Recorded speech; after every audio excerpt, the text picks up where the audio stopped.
Igualatorio Cantabria, más cerca que nunca. Esentia, nueva póliza de atención esencial, desde 22 euros sin copagos. 942 229 600.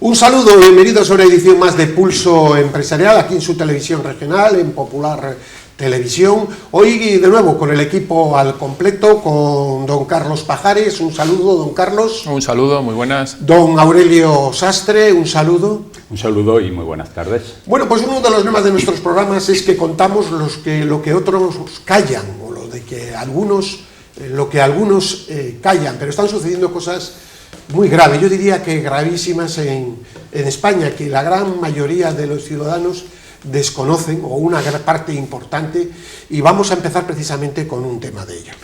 El gasto en asesores del gobierno se ha desbocado en plena pandemia.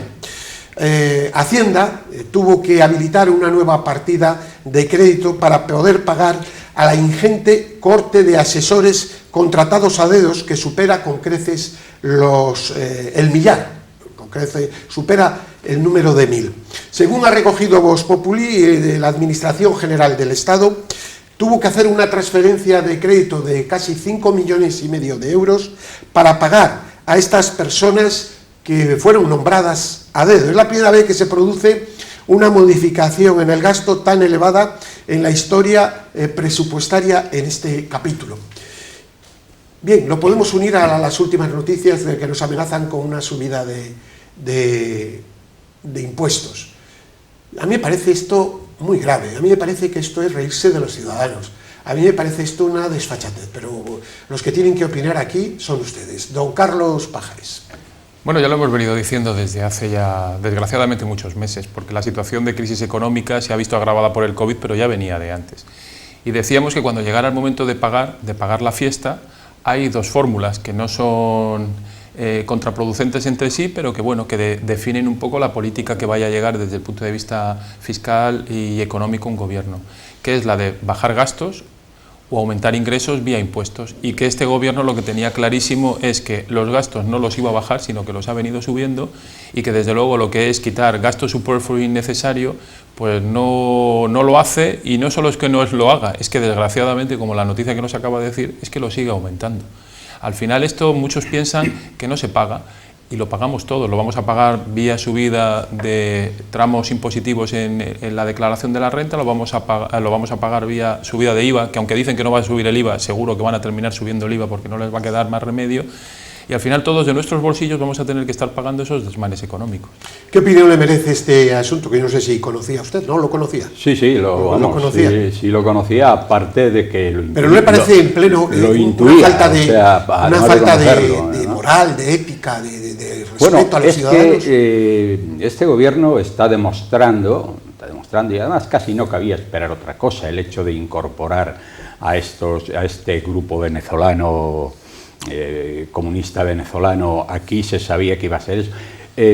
Hay un desprecio absoluto por la sociedad y por la gente. Hay un desprecio absoluto que además, como ven que no hay respuesta, que no hay reacción, pues cada día nos dan una vuelta de tuerca más, y a mí me parece que efectivamente se ríen de la gente. Porque si no, todas estas acciones que están llevando a cabo, como es en una situación como la que estamos, donde el dinero no llega para nada, la deuda es ya inasumible, el déficit de los gastos del Estado son muy superiores a los ingresos, cuando se vive esta situación y se ve que actúan con el paso absolutamente cambiado, incorporando más asesores, incrementando el gasto de la administración, pero de una forma extraordinaria, y que cuando reconocen que ya no alcanza el dinero, no ven más solución, nunca piensan en que hay que recortar todos esos gastos quitar asesores, disminuir la administración. Y cuando digo disminuir la administración, no hablo de los funcionarios, estoy hablando de la cantidad de políticos que están metidos ahí viviendo del cuento. Entonces, en esta situación, cuando vemos que la actuación es para incrementar los ingresos, ver de dónde sacan, porque yo creo que ya no hay de dónde sacar, España está al límite. Sí, no, que colocando la deuda del Banco Central Europeo. Pero bueno, pero que ven que hablan de incrementar impuestos. El IVA va a ser uno de esos impuestos porque es muy cómodo aumentarlo. ¿Ves? Ellos lo suben y luego usted irá a comprarse pues, cualquier producto y pagará 2 o 3 puntos más, con lo cual esos impuestos que dicen que iban a ir hacia las grandes fortunas, pues ¿dónde van a ir? Pues a todo, al parado, al jubilado, en fin, a todo aquel que tenga al trabajador.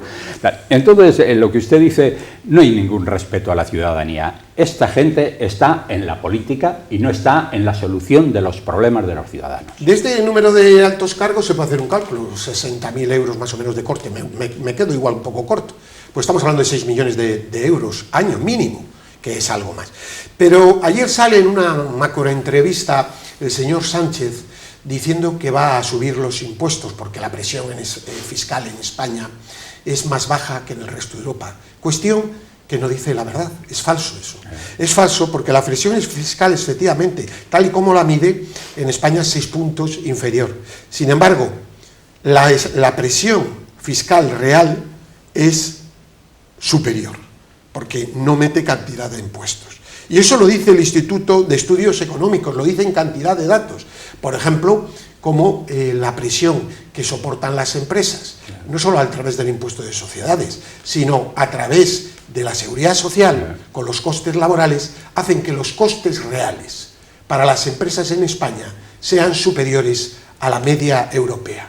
Por lo tanto, no está diciendo la verdad, está diciendo la mitad de la verdad y engañando. Pero esto se produce en medio de esta situación, porque se puede decir, puedo recortar empleos, puedo recortar gastos del gobierno, y si no llega, puedo pensar en subir empleos. Pero es que hoy entra en vigor en Alemania una bajada del IVA de 2 puntos. Estaba en el 19, allí, no en el 21, baja el 17, y en Italia también. Es decir, para recaudar más, lo que habrá que hacer es reconducir, me supongo, la estructura del Estado. Una estructura que es inaguantable, menos ayuntamientos, menos empresas públicas, cuestionamiento del Senado, menos diputados, menos asesores y coches oficiales, redistribución funcionarial, quitar funcionarios de un sitio y mandarles a otro para que puedan... hay ministerios y consejerías que tienen más funcionarios y otros están a falta de ellos. Es decir, empezar con un presupuesto cero para decir qué es lo que había que hacer en España y, si hay que subir impuestos, explicarlo. Pero primero habrá que recortar los gastos, don Carlos. Hombre, por usted el ejemplo de Alemania, pero es que en Alemania, primero, el déficit público no es el español, la deuda es muchísimo más baja, la capacidad que tienen de reaccionar ante esta situación desde el punto de vista económico es muy superior, pero va más allá. No solamente las cuentas alemanas son mejores, es que su propia estructura, número de funcionarios por millón de habitantes es inferior que la española, número de políticos también inferior que la española. Ellos tienen asumido algo que, por ejemplo, siempre hemos estado hablando en la televisión, aparece muchas veces en la televisión nacional, en los canales nacionales han hablado de ahora del COVID con el sistema alemán.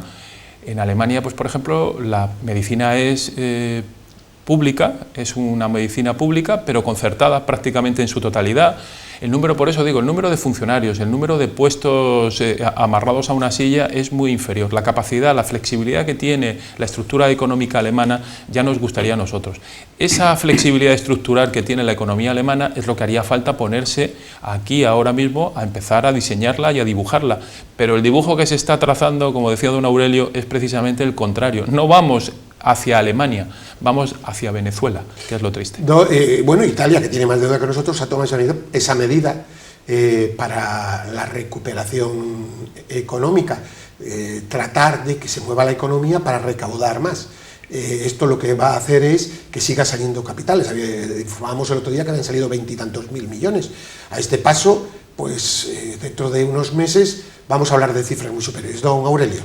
Pues no, efectivamente, hoy la situación requería pues un gobierno sensible a todos los problemas que vive la sociedad, acaba de salir de una... no hemos salido, pero estamos... digamos que la mayor crisis ya pues se está superando, una pandemia muy larga que ha dejado unas secuelas extraordinarias en la economía, y este gobierno, en vez de ponerse a resolver esos problemas, resulta que está en la onda contraria y nos dicen, no, es que esto vamos a salir reforzados, es que es una oportunidad. Ellos sí lo ven como una oportunidad para el establecimiento de sus políticas, porque además lo sorprendente es con qué naturalidad mienten.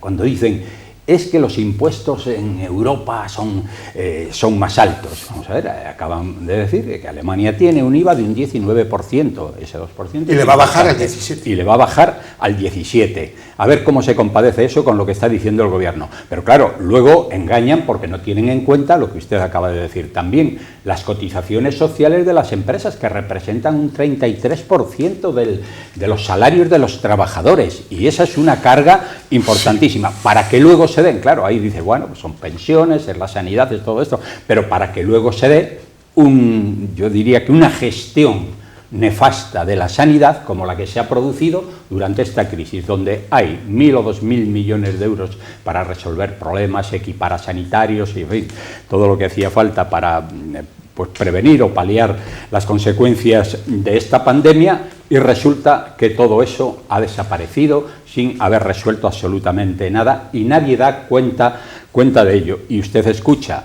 al vicepresidente y dice, bueno, pero ¿en qué problema está? Pues resulta que está pues con no sé qué problemas de tipo íntimo, con una señora, una tarjeta de no sé qué, habla de Sánchez y resulta que lo que están es pactando con Bildu a ver cómo actúan sobre la reforma laboral, que sería otro problema, ¿no? Hoy hay, para seguir con más temas, hoy hay, bueno, pues me supongo la foto con empresarios, trabajadores del señor Sánchez, etc. Pero yo digo, este gobierno no cree en la empresa. Les voy a contar algo que he vivido directamente. Hombre, si hay un tiempo en lo que había que abrir la manga, ser comprensivo, no voy a decir que hacer la vista gorda hasta cierto punto con las empresas, es ahora. Bien, yo estaba el otro día en un establecimiento hostelero, no voy a decir el nombre, y se presenta una inspectora. Una inspectora en el mediodía, es decir, hace 10 días o 12, es decir, prácticamente abierto todo el negocio. Por favor, el dueño empieza a tomar nota de la seguridad. Todo estaba correcto, todo estaba correcto, fulano, no sé qué. Y cuando se marchó yo empecé a pensar, si eso está cumpliendo su deber, lo hizo educadamente, yo creo que hay que vigilar, hay que evitar los abusos, yo estoy en ello. Pero ahí viene la filosofía. Es porque lo leía no sé si era en la expansión, que están reforzando estas... Es decir, ¿es este el momento para estar detrás de las empresas? Si les falta una coma, un punto, etcétera. Es decir, no se creen que la empresa es la que nos saca de la pobreza, la que crea riqueza. Y yo no estoy diciendo que no se cumplan las leyes, ojo. Lo que estoy diciendo es que hay momentos y momentos. No sé si me entienden ustedes la filosofía. Don Carlos, esto ha sido visto por estos ojos, Bueno, lo ha visto usted ahora y desgraciadamente se ve prácticamente... Es decir, no dejar respirar. No, es no dejar respirar. Porque además, bueno, habría mucho que hablar de los servicios de inspección, tanto de la Seguridad Social, de Trabajo, como de Hacienda, en este país. Al final, el ánimo es más recaudatorio que el interés. No, es que toman a todos, al revés que sucede en los países sajones, etcétera, el ciudadano es potentemente un delincuente. Siempre es culpable mientras no se demuestre una cosa absolutamente lamentable, anticonstitucional. Luego habría que ver a los tribunales económicos administrativos las sentencias, los palos que tiene la administración general. Pero de entrada tiene usted que llegar hasta ahí. Por eso digo que es lo que le iba a comentar, que aquí desgraciadamente, pero no solamente la inspección de trabajo, sino todas las inspecciones del Estado funcionan igual. Si al final tienen un ánimo puramente recaudatorio, importa bien poco que el cumplimiento de la norma y de la legislación. Generalmente lo que se suele hacer es presionar en este caso, como usted bien decía, al empresario, pero puede ser al ciudadano de a pie con su declaración de la renta, para que al final termine pagando. y lo único que le interesa es eso, recaudar, y no hay un ánimo ni de constructivo, ni de ayudar a las empresas, ni de ayudar a la sociedad, sin más. Es lo que decimos, las ineficacias, una más de las muchísimas ineficacias que tiene nuestro sistema. Don Aurelio, ¿este es el momento de apretar las clavijas? No, ni mucho menos, ni yo creo, ni otros momentos en que lo siguen haciendo. Lo que pasa es que hay una criminalización de la empresa por parte de estos sectores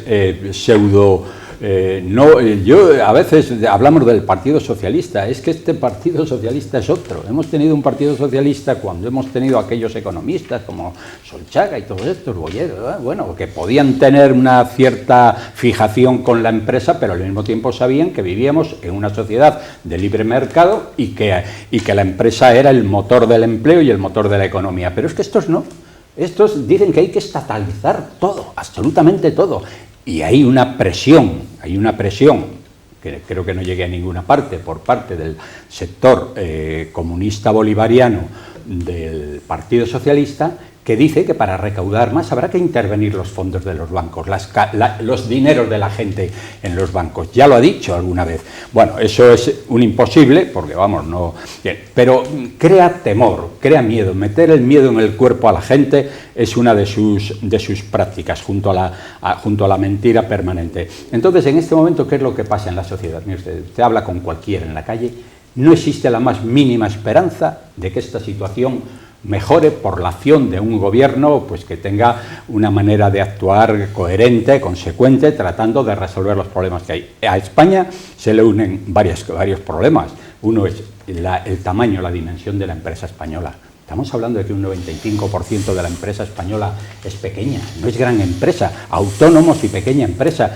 Si eso sigue en la situación actual, vamos, el tejido empresarial va a caer de una manera espectacular y con él el empleo, muy superior yo creo, a las cifras que ahora se están dando. Pero luego lo está viendo, y termino ya, esa estatalización de la que se habla, está viendo la actuación, por ejemplo, con la ley de educación. Esa criminalización de la enseñanza privada, que son conciertos, que lo está haciendo con unos costos muy inferiores a los públicos, como pasa también con la concertación con hospitales y demás, que los costos son infinitamente más bajos que los costos de los públicos, con una productividad además muy superior. Y bueno, ve usted que todo eso se está eliminando, ve que quieren eliminar a toda costa la enseñanza especial para los niños con alguna tara pues, psicológica o intelectual, ¿no? Entonces, quiero decir que no están preocupados por resolver los problemas de la sociedad. Hablan del nuevo modelo productivo. ¿Usted les ve preocupación pues, por decir, bueno, tenemos que ir por este lado y por ahí tendremos que apoyar a empresas innovadoras? Es que de todo esto no se ve nada. ¿A dónde nos lleva esto? A que no existe ninguna esperanza en la sociedad de que esto vaya a mejorar. Vamos con otra noticia que seguro ustedes no verán en muchos medios, pero que la saca ese digital, que les recomiendo, Voz Populi, y que la saca hoy, que es yo creo que es un bombazo y que esto va a tener recorrido. Ha dimitido por sorpresa doña María José Santiago, presidenta de la Oficina Independiente de Regulación de Contratos Públicos. Esta señora fue nombrada por un periodo de 5 o 6 años, hace escasos meses, y es la persona que contrasta los contratos. Bueno, pues ha hecho un informe, creo que muy duro, sobre todo lo que se ha gestionado los contratos del COVID, y ha dimitido y sí, además degradándose ella, porque va a perder, me supongo, capacidad económica y va a perder cargo. Esto puede ser la punta del iceberg de algo, pero no esperemos mucho que las televisiones saquen todo este tema, porque esto, lo que a mí me parece que detrás de ello se vislumbra un escándalo, don Carlos. Vamos, yo creo que es un escándalo ya de por sí la propia dimisión. Lo que no estoy de acuerdo con usted, yo sigo pensando que aquí esto punta de iceberg, por supuesto que es la punta de un iceberg, pero que el iceberg se va a quedar sumergido en sus 9 partes debajo del agua y no va a salir, porque aquí no sale absolutamente nada. O sea, aquí la trivialización de la mentira, de los malos datos económicos, de la utilización de las estadísticas de manera torticera. O sea, es que ya da lo mismo y no pasa absolutamente nada. Aquí hay un problema, y yo creo que lo hemos hablado más de una ocasión, hay un problema social en el que esta sociedad desgraciadamente lo traga todo y todo lo asimila de una manera un poco extraña. Y esto, que de por sí ya sería un escandalazo como para que esta mujer explicara las causas que ya se están sabiendo, porque ya se está sabiendo que la adjudicación de contratos públicos se han estado realizando sin seguir la ley de contratos, se han hecho de manera arbitraria y prácticamente a dedo. O sea, esto ya se sabe en una proporción importante, que parece ser que es la causa de la dimisión, de la salida de esta mujer. Se va a quedar en absolutamente en nada. Lo hemos estado viendo con el tema del COVID y lo hemos visto... Claro, y luego la Fiscalía ya vemos cómo está funcionando. Es decir, aquí tenemos cómo se persigue como el señor Bárcenas, que lleva ya 4 años o 5 en la cárcel, y cómo los del proceso, algo muchísimo más grave, van a salir. Es decir, que el problema es que la gente no hace racionalmente se la tiene anestesiada, con una anestesia don Aurelio de alto calaje, ¿no? Es decir, no hay relación causa-efecto, y lo ancho para mí y lo estrecho para los demás. Sí, no hay ningún respeto a la sociedad. A veces la verdad es que intelectualmente nos toman por tontos. Esa falta de respuesta de la sociedad nos lleva a eso, a que no nos respeten, ¿no? Hay una parte importante. Yo digo que esto es como aquella familia, aquella madre que tiene un hijo delincuente y se lo perdona todo y se lo disculpa todo, que da igual haga lo que haga, y además no es que no sepan lo que pasa, es que no lo quieren saber. Les da lo mismo para mantener su postura. Entonces, esto que dice usted respecto a esta señora, pero si todo esto ha saltado a la prensa, cuando usted ve que se ponen 1.000 millones para adquisición de materiales, y resulta que todo eso viene o deteriorado, hay que devolverlo porque hicieron el aprovisionamiento, se lo encargaron a no profesionales, amiguetes, gente como Inter, la empresa Interpharma, que no tenía nada que ver con los test, y dan 600 millones para que traiga test de estos que luego han tenido que devolverlos, y que eso sabe Dios lo que ha pasado. Pero es que hay muchas partidas en esa misma posición, y seguramente que esta señora, que en cierta manera era responsable, ha dicho, bueno, esto cuando se descubra pues va a tener consecuencias, ¿no? Y luego ve lo que está pasando, pues efectivamente, con la justicia, con la fiscal general del Estado, que es una exministra, que esto hace pues que no se respeten las leyes ni las instituciones, que mientras efectivamente Bárcenas y otros pueden estar pues en la cárcel, sabe Dios hasta cuándo, pues ve a los Puyol, a estos del proceso, toda esta gente pues que andan tranquilamente por la calle. Vamos con los datos del paro, que han subido de manera importante en toda España, pero en Cantabria tenemos 9.250 desempleados más que el mismo año, que la misma fecha del año anterior. Pero quería yo ponerlo en comparación, porque si ustedes sintonizan las televisiones de España, en general, conectan con Estados Unidos y todo son noticias negativas. Y que no digo que no las haya, yo estoy en las antípodas del señor Trump, no comulgo con muchas cosas. Pero claro, ahí se ve que es una economía sana. Ha creado, en que apenas 15 días, casi 5 millones de empleos, ya está, con un paro del 11%. Es decir, nosotros le quisiéramos para siempre, el 11, y porque estaba en el 4, y va a bajar, y va a estar en el 4. Claro, eso no lo van a comentar, porque es que eso no puede ser, eso es una noticia. Es decir, estamos en una manipulación informativa tan grande en este país, que desde luego esto no va a tener un buen final, porque se está haciendo una sociedad esclava de ciertas ideas, don Carlos. Este es un dato de ayer, que ha hecho que la bolsa se dispare, por cierto. Eso lo saben los que están un poco atentas a las noticias económicas. En España yo creo que sociológicamente no hemos superado el desastre del año 98, del siglo XIX, y tenemos un antiamericanismo metido en vena que no nos hace ver las cosas con cierta perspectiva. Y luego por parte de nuestra izquierda, pues ese antiamericanismo pues, es todavía más fuerte y más... porque son los representantes del libre mercado, del liberalismo económico, y eso les molesta y les molesta mucho. Y les molesta mucho porque además, año tras año, vienen demostrando que son la primera potencia y que no es por casualidad. Y los datos se tergiversan, volvemos otra vez a decir, aquí se vende como que la medicina americana es malísima, que la gente prácticamente la pobreza... ¿Cuántos feritos ha visto usted de Estados Unidos? ¿Pero ha visto alguno de España? No, ninguno. Es que es una manipulación, porque es que se puede estar a favor de unos o de favor de otros, pero es que es una manipulación informativa de un nivel tan vergonzoso que es que atenta a la inteligencia.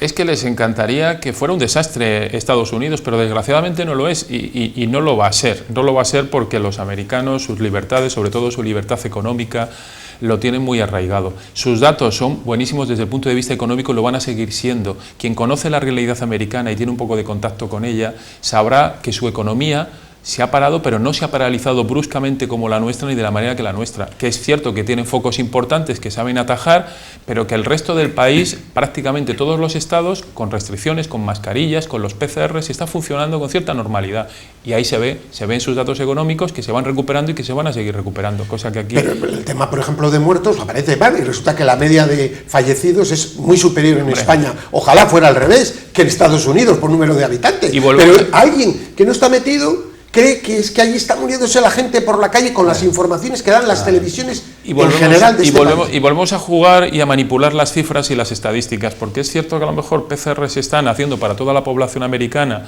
no se hacen muchos, pero es que hay estados donde prácticamente el COVID no existe, y donde sí está en esos estados el nivel de PCRs, el nivel de atención es muy superior a la que hemos tenido en este país. El alcalde de Los Ángeles ha dicho que pueden hacer hasta 3 PCRs, libre, todos los ciudadanos de la ciudad, don Aurelio. La gestión de esta pandemia exigía, yo creo que una visión también de futuro. Y aquí podemos criticar la actuación, por ejemplo, pues de que lo que ha pasado, pues por ejemplo, en el Reino Unido, o lo que ha pasado en Estados Unidos, que dice que no tomaban medidas. Hay una cosa, aquí se han tomado muchas medidas, ha habido confinamiento, y mientras todos hemos estado en esa burbuja, pues aquí no ha habido nada. Pero poco a poco va cayendo la gente, y al final estas pandemias, ¿cómo se resuelven? Pues se resuelven con la inmunidad de la comunidad, eso que llaman la inmunidad de rebaño. En el momento que exista una población que va a llegar, tardará más o menos con los rebrotes, llegará una población de un 40, un 30, un 40% que ya esté inmunizada, pues esto se convierte en una especie de gripe. Luego hay otra cosa que los americanos yo creo que han entendido perfectamente ahora, y es que también ha habido mucha desorientación en los tratamientos. Ahora ya se están haciendo tratamientos, hay ya una postura uniforme en muchas sociedades médicas de cuál es el tratamiento que mejor va, y es un tratamiento que está evitando que la gente tenga que ser intubada, que entre en la UCI con oxígeno y con unos tratamientos retrovirales y demás, que están con los antiinflamatorios. A mí me llamaba mucho la atención que hace unos días parece que en Oxford acaban de descubrir la desametasona, que tiene 50 años, y que cualquier médico de cabecera de pueblo siempre trató una neumonía con desametasona, y que aquí no la estaban utilizando. Esas políticas que hoy ha habido mucha desorientación también, pero yo creo que hoy ya está mejorando de manera considerable, se le está perdiendo el miedo. Luego adoptaron una postura en los tratamientos como de guerra. Otro error. ¿Qué significaba eso? Pues que venga, el que tenga esto para acá, el otro para allá, pues los triajes estos que parece que el mismo Consejo General de Médicos en un momento dijo que había que hacer, y resulta luego ha tenido que pedir perdón por decir aquella barbaridad, que estaba totalmente en contra de cualquier planteamiento ético y deontológico, pues porque no es así, ¿no? Todo el mundo tiene un sistema público de salud, todo el mundo tiene los mismos derechos, sean mayores o sean jóvenes. Nos queda muy poco tiempo, y yo quisiera hablar un poquito de Nissan. Quisiera felicitar a los trabajadores de Nissan. Y nada más quería, termino, y nada más quería decir que esto qué significa, que la economía americana casi no se ha parado. Felicitar a los trabajadores de Nissan de Los Corrales por su prudencia y no haber caído en la trampa de los trabajadores de Nissan de Barcelona, que por supuesto que yo estoy con ellos en lo humano. ¿Cómo voy a desear que nadie vaya al paro ni nada? Pero a mí me parece una auténtica locura que no vayan donde la señora Colau, que decía a su equipo que había que cerrar todas las empresas de automoción de esa zona franca, que a esa señora prácticamente no la diga nada, y vengan aquí a Cantabria, una comunidad de 560.000 habitantes, donde hay una fábrica pequeñita. Es decir, a mí me parece esto que estamos entrando en una auténtica locura.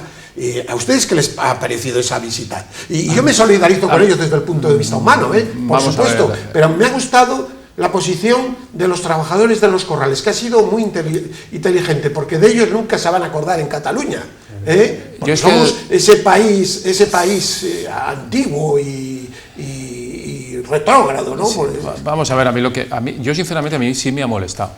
Yo reconozco que me ha molestado porque tanto en Cataluña como en el País Vasco están muy acostumbrados a hacernos dumping empresarial al resto del Estado, y muy en concreto a esta comunidad autónoma.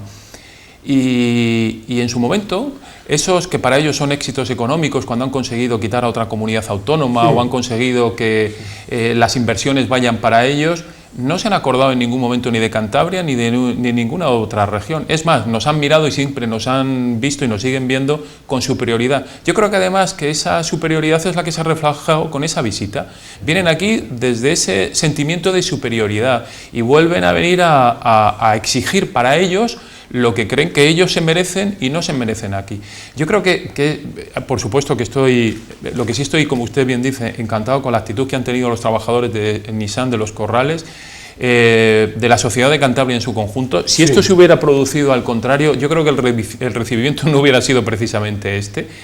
Y bueno, chapó por los trabajadores de Corrales, de la Nissan, por la población de Corrales y por toda la comunidad autónoma. Don Aurelio. No, estoy totalmente de acuerdo con la opinión de Carlos, creo que ha sido así, aquí les ha traído esa idea de superioridad, bueno, ahí vamos porque nosotros somos los grandes y esos tendrán, porque en el fondo lo que buscaban era eso, solidaridad con ellos, ¿no? Aquí en la situación que estamos, donde además pues los trabajadores pues yo creo que han sido consecuentes, han pactado con la empresa, se mantiene abierta, van a hacer inversiones y aquí no estamos para bromas de esas. No podían, vamos, en ese aspecto no podían solidarizarse, porque además nunca han contado con, como bien decía don Carlos, nunca han contado con nosotros absolutamente para nada, y ayer se permiten pues paralizar pues, la única calle central de Santander. A mí me parece, más que todo eso, es absurdo, es decir, estos señores que vayan ante el Palau de la Generalitat, que vayan ante la señora Colau, que repito, su segunda teniente alcalde, decía que había que cerrar las empresas y que les piden a ellas cuentas, que no vengan aquí a Cantabria, porque nosotros somos una región pobre, sencilla, leal a España, por cierto, y bastante tenemos con lo nuestro y con nuestras desgracias. No, y que va a decir que luego cuando lleguen las elecciones catalanas, pues a ver quién vota al proceso y a toda esta situación, que es en gran medida... No, pero verá usted la intención de Bocco, esto es una intoxicación general, es decir, esto es una intoxicación general que al final se produce una especie de veneno ideológico, que es un veneno ideológico que ha destruido la sociedad catalana, como en parte la vasca, y que quieren destruir la española, dividiéndonos. Eso es algo... estoy leyendo un libro de Stanley Pay, muy interesante, sobre la guerra civil, y etcétera, y cuenta todas estas cosas, y cuenta también ya la parte final, ahora ya del proceso Zapatero, etcétera, etcétera. Es decir, pero el problema es la falta de conocimiento de la sociedad. Hay una cosa también gravísima que a mí me parece que casi no se habla de ello también, y es que ayer ha habido en el Parlamento una moción contra Venezuela por la expulsión de la embajadora de la Comunidad Europea y bueno, y a Borrell además lo han dejado pues, de una manera ahí con el trasero al aire. Se ha condenado esto y resulta que Partido Socialista y Podemos han votado en contra, a favor de Maduro y de Venezuela, diciendo que les parece muy bien el que haya sido expulsada la embajadora de la Unión Europea. No queda tiempo para más, además el programa le decíamos que íbamos a contar lo que otros callan. Don Carlos Pajares, muchísimas gracias. Don Aurelio Sastre, muchísimas gracias. A ustedes hasta la semana que viene, si Dios quiere. Paz y bien.